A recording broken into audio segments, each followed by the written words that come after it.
பிரம்மனுக்கே சவால் விடும் நீர் பிரம்மி அப்படின்னு சொல்லுவாங்க. அந்த நீர் பிரம்மி எப்படி இருக்கும் அப்படின்னு சொல்லிட்டு பார்க்கலாங்களா?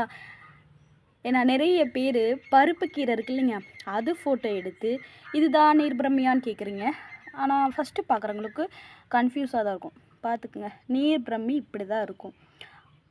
பருப்பு கீரையை வச்சும் இதுக்கு முன்னாடி நீர் பிரம்மி வச்சும் காமிச்சேன். ஆனாலும் பருப்பு கீரையை தான் ஃபோட்டோ எடுத்து அனுப்புகிறீங்க. ஏன்னா டவுட்ஸ்னால் யாராவது கேளுங்கன்னு சொல்லும்போது நிறைய பேர் நிறைய இது டவுட்ஸ் கேட்குறீங்க. இதுதான் நீர் பிரம்மி. நீர் பிரம்மியோட பூ இப்படி தான் இருக்கும். ப்ளூ கலரில் இருக்குங்களா? இதுலேயும் காமிக்கிறேன். இதுலேயும் பூ இருக்குது பாருங்கள்.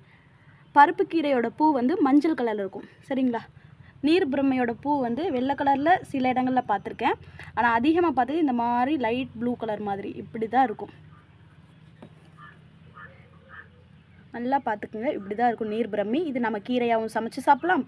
முடியில்லாத தலையில் கூட முடியை வளர வைக்கும் அப்படின்னு சொல்லுவாங்க.